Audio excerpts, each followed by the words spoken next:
The entire agri-food sector bears the brunt of the climate crisis. Pour parler d'agriculture et d'Europe à la jeunesse. Proteste der Landwirte zeigen, wie wichtig der strategische Dialog ist. La PAC, c'est plus du tiers du budget total de l'Union européenne. We have to find a new consensus on the future of agriculture. Je me sentais totalement perdu dans ces moments-là, dans ce sens que il vous faut toujours abattre le travail du jour. La vie continue et vous essayez de faire de votre mieux, mais vous êtes probablement conscient au fond de vous que vous ne travaillez pas au mieux de vos capacités. Et ça devient donc un fardeau aussi. Le cas de Peter Hines, producteur laitier près de Cork, dans le sud-ouest de l'Irlande, est loin d'être isolé. Comme lui, des centaines de milliers d'agriculteurs européens luttent ou ont lutté contre des problèmes de santé mentale. Une situation dont la Commission européenne est bien consciente. Dans son malheur, Peter Hines a eu de la chance. Son généraliste l'a référé à un thérapeute. Je me souviens que ma femme est venue avec moi à plusieurs séances parce que j'avais besoin d'apprendre à lui parler, à m'ouvrir à elle. Et elle avait probablement besoin d'apprendre à écouter un peu aussi. Faut lui expliquer aussi que si j'avais dit quelque chose dans le mauvais contexte, ça ne voulait rien dire. Ce n'était pas personnel. J'essayais juste de comprendre mes propres pensées. J'ai donc trouvé que c'était bénéfique d'aller avec elle aussi. Je pense que ça a vraiment aidé notre couple.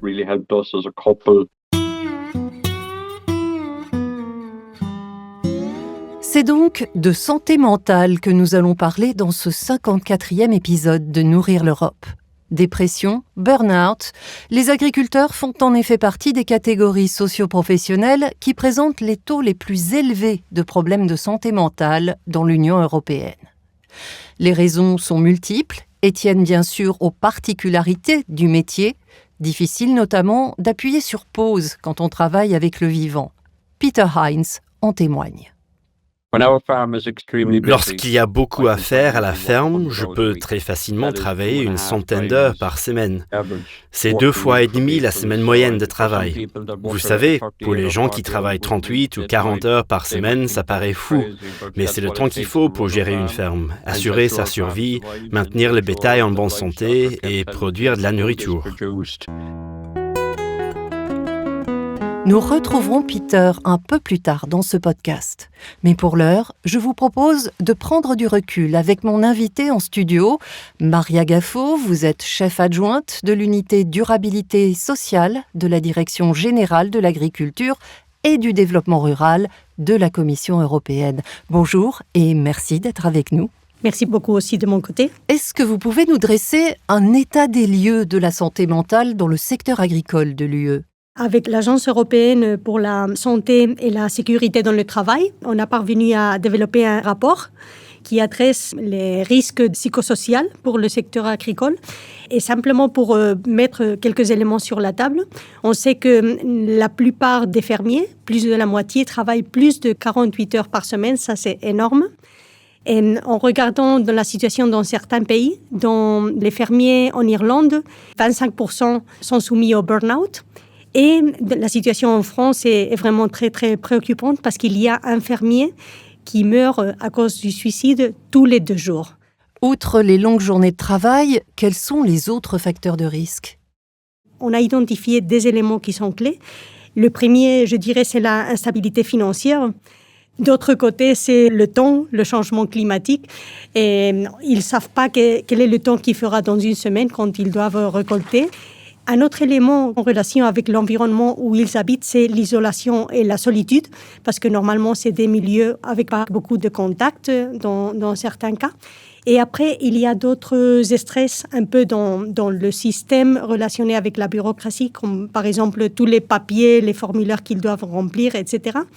Et pour terminer, bien sûr, l'élément de l'équilibre entre la vie privée et professionnelle, les heures de travail qui vont bien au-delà de ce qui est raisonnable, pas de week-end, pas de vacances, et tout ça ensemble fait que l'impact sur sa santé mentale soit très, très important. Dans l'imaginaire collectif, le monde agricole, c'est un milieu très terre-à-terre dans lequel on ne s'épanche pas sur les souffrances psychologiques. C'est vraiment le cas ? C'est vrai que le monde agricole, c'est un monde qui est très traditionnel. Normalement, c'est très masculin aussi, il n'y a pas beaucoup de femmes. Et on voit aussi que la santé mentale, c'est un sujet tabou qu'on ne voulait pas aborder et comme un signe de débilité. Alors, la première chose qu'on doit faire pour casser cet stigma, c'est reconnaître le problème pour pouvoir, bien sûr, prendre des mesures. Quels sont vos leviers d'action pour sortir les souffrances psychiques de la stigmatisation ?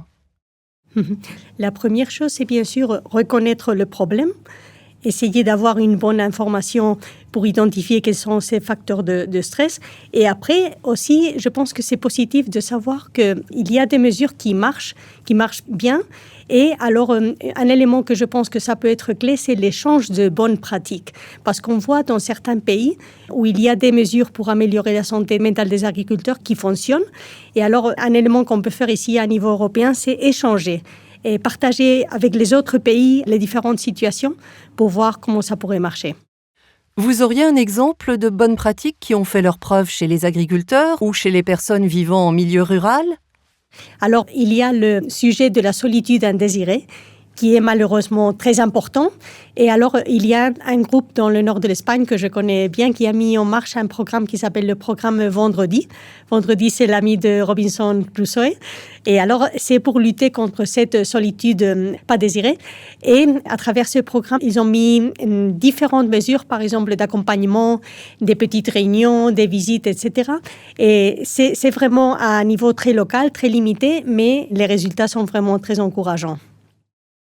Nous reprendrons cette discussion un peu plus tard dans ce podcast. Tout de suite, je vous propose de faire un point sur ce que dit la recherche sur la question.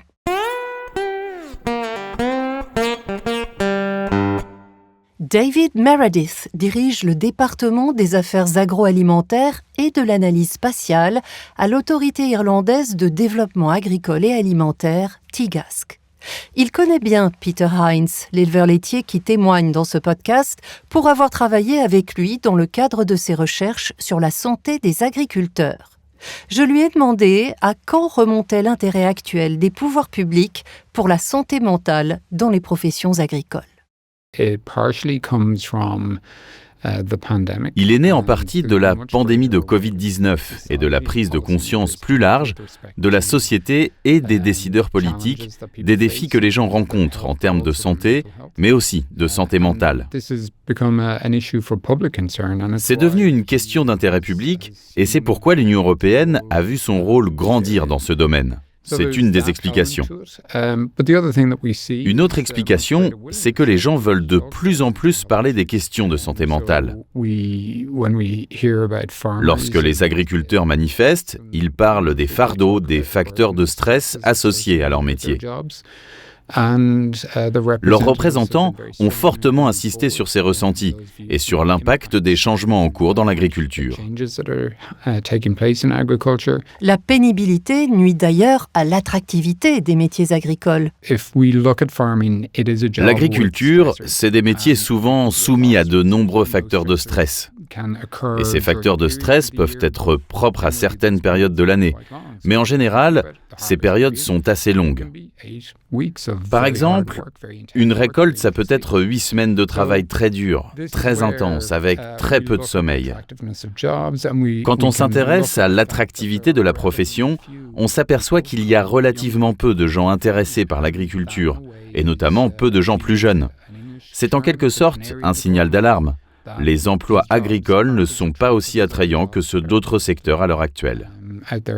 Vous évoquiez les changements à l'œuvre dans les professions agricoles, des changements qui sont en phase avec les attentes sociétales. Vous pouvez élaborer ? Si on remonte 20 ans en arrière, la politique agricole commune européenne concentrait ses paiements et son soutien aux agriculteurs sur la production alimentaire. Les éleveurs étaient donc payés en fonction du nombre d'animaux de leur exploitation.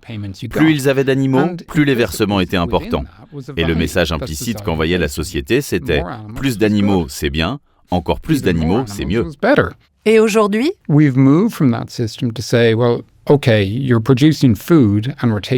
est passé de ce système à « d'accord, vous produisez de la nourriture et nous tenons ça pour acquis ». Ce qu'on attend de vous maintenant, c'est que vous produisiez des biens publics. Nous voulons que vous respectiez des normes élevées en matière de bien-être animal, car elles sont importantes pour les consommateurs et les citoyens.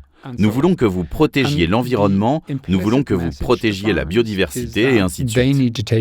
Et le message implicite aux agriculteurs, c'est qu'ils doivent assumer ces tâches supplémentaires, des tâches peut-être moins reconnues, moins valorisées que la production alimentaire elle-même. Les agriculteurs deviennent agriculteurs pour produire de la nourriture. Et cela pose un grand défi identitaire pour la profession.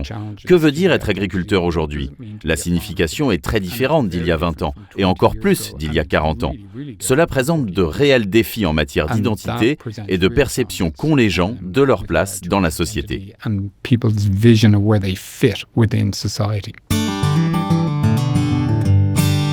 Peter Lundqvist est professeur à l'Université suédoise des sciences agricoles et travaille sur les questions identitaires dans l'agriculture. Il a constaté à maintes reprises à quel point il peut être difficile pour les agriculteurs de demander de l'aide.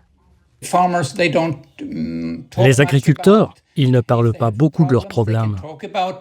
Ils peuvent parler des questions pratiques s'ils ont des problèmes pratiques. Mais ils ne vont pas parler de troubles du sommeil, par exemple. Ils veulent aussi montrer qu'ils peuvent s'en occuper, qu'ils peuvent résoudre leurs propres problèmes, qu'ils n'ont pas besoin de l'aide des autres. Mais un changement de mentalité semble s'opérer chez les jeunes. Quand je parle de santé mentale aux étudiants, ils me disent qu'ils ne portent pas le même regard que leurs aînés sur ces questions, qu'ils en parlent entre eux et qu'ils essayent d'être des agriculteurs modernes par rapport à ça.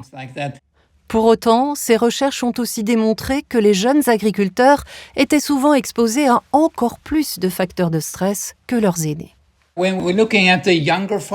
Quand on s'intéresse aux jeunes agriculteurs, ceux qui ne sont pas dans la profession depuis des années, on voit qu'ils sont confrontés à plus de problèmes parce qu'ils sont en train de monter leur entreprise. Ils peuvent avoir repris une ferme, devoir faire de gros investissements ou rembourser des prêts énormes aux banques. Et en même temps, ils ont de grandes ambitions, mais ils veulent aussi construire une famille. Et si leur partenaire est impliqué dans l'entreprise, ils doivent aussi gérer l'éducation des enfants. Le chercheur décrit une situation alarmante. On constate que 17% des agriculteurs suédois remplissent les critères d'une dépression. On a également relevé qu'au cours de l'année écoulée, jusqu'à 10% des agriculteurs ont eu des idées noires, qui les conduisent à penser que la vie ne vaut pas la peine d'être vécue. Nous n'avons pas de statistiques officielles sur les suicides commis, mais nous voyons bien là que des pensées suicidaires touchent environ un agriculteur sur 10 chez nous.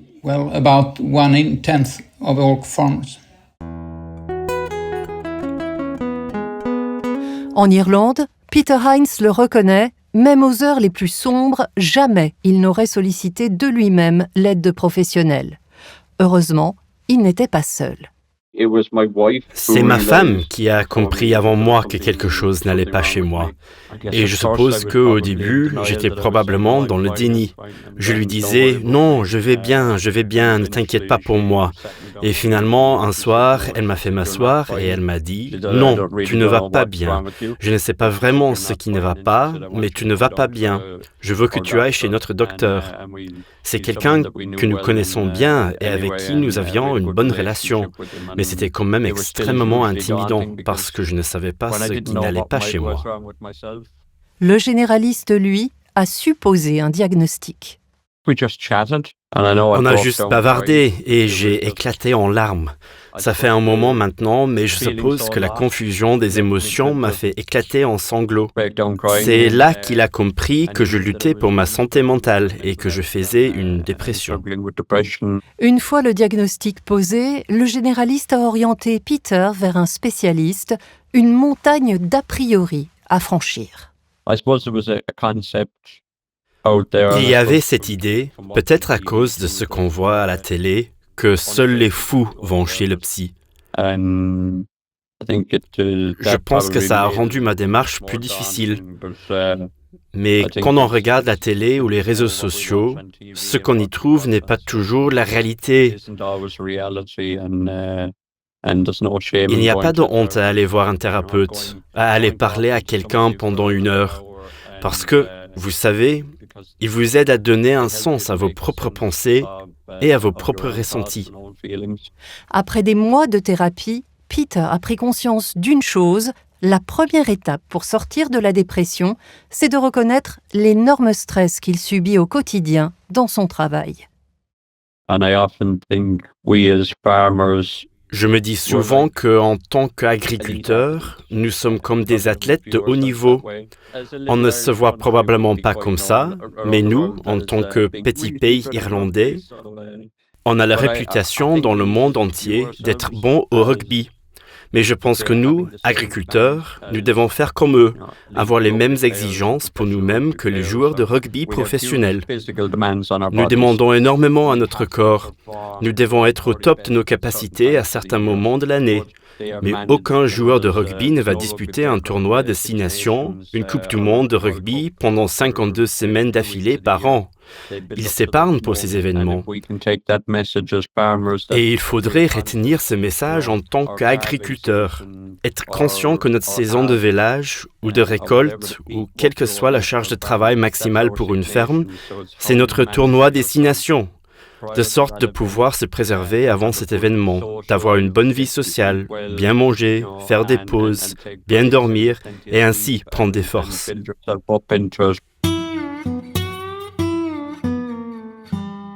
Retour en studio avec vous, Maria Gaffo de la DG Agri. On vient d'entendre le témoignage courageux de Peter Heinz qui s'en est sorti grâce à la thérapie. Mais au-delà du cas particulier, que fait la Commission européenne pour aider les États membres à apporter des solutions aux souffrances psychologiques dans le secteur agricole? Ce que nous faisons, c'est offrir aux États membres un menu avec des différents plats qui peuvent adresser les défis auxquels ils sont confrontés, y compris la situation de la santé mentale. La première chose, c'est vraiment reconnaître le problème pour qu'on puisse le prendre en compte et utiliser des mesures. Alors, dans la politique agricole commune, par exemple, nous avons le service de conseil agricole que les États membres peuvent utiliser aussi pour ça. Il y a aussi la possibilité d'avoir des échanges à travers le réseau de la politique agricole commune à niveau national ou à niveau européen. Qu'est-ce qu'il y a d'autre dans ce menu? Les services de conseil agricole à travers la PAC et aussi les échanges avec les États membres, les régions, les groupes d'intérêt. La simplification, on est bien conscient que la bureaucratie peut être un élément de stress. Alors on travaille vraiment comme priorité pour essayer de simplifier, d'avoir moins de bureaucratie et de rendre la vie plus facile. Mais il y a aussi d'autres éléments dans le contexte d'autres politiques, comme par exemple rendre les services de santé mentale accessibles à tous, y compris dans le milieu rural isolé. Et c'est là où normalement ces services ne sont pas toujours disponibles. On a évoqué le surcroît de stress subi par les jeunes agriculteurs qui nuit à l'attractivité de la profession et donc menace le renouvellement générationnel du secteur. Comment en tenez-vous compte au niveau politique? Dans la stratégie de renouvellement de génération qu'on est en train de développer en consultation avec les groupes d'intérêt, les États membres, on veut vraiment aussi aborder le sujet de la santé mentale. Une chose que les jeunes prennent très, très au sérieux, je vois avec mes enfants par exemple, c'est que l'équilibre entre vie privée et vie professionnelle, c'est un élément vraiment clé pour eux pour choisir leur futur. Moi, quand j'ai trouvé mon premier boulot, j'ai pas pensé à ça, mais maintenant, pour eux, c'est vraiment un élément qu'ils considèrent pour prendre la décision. Et là, je pense que ces outils, comme ce qu'on a mentionné, les services de conseil agricole, les services de relief services pour essayer de faire leur vie un peu plus facile, qu'ils puissent prendre des vacances, etc., c'est important. Et aussi, les éléments que vous avez soulignés, par exemple, l'accès au financement, qui peut être aussi une source de stress pour eux. Merci Maria Gaffo pour ces explications. Avec un grand plaisir, merci beaucoup. Ainsi s'achève le 54e épisode de Nourrir l'Europe. Merci à tous mes invités pour leur contribution à ce podcast et tout particulièrement à Peter Heinz pour avoir brisé le silence sur les souffrances psychologiques liées à son métier. C'est d'ailleurs à lui que revient le mot de la fin, un message d'espoir. Je vis ma vie en partant du principe que ça aille bien ou mal, il faut rire et pleurer tous les jours. Et si on apprend à faire ça, on peut faire face à beaucoup de pression et d'émotions. Et parfois, il faut savoir rire dans les moments les plus difficiles. The entire agri-food sector bears the brunt of the climate crisis. Pour parler d'agriculture et d'Europe à la jeunesse, Proteste der Landwirte zeigen, wie wichtig der strategische Dialog ist. La PAC, c'est plus du tiers du budget total de l'Union européenne. We have to find a new consensus on the future of agriculture.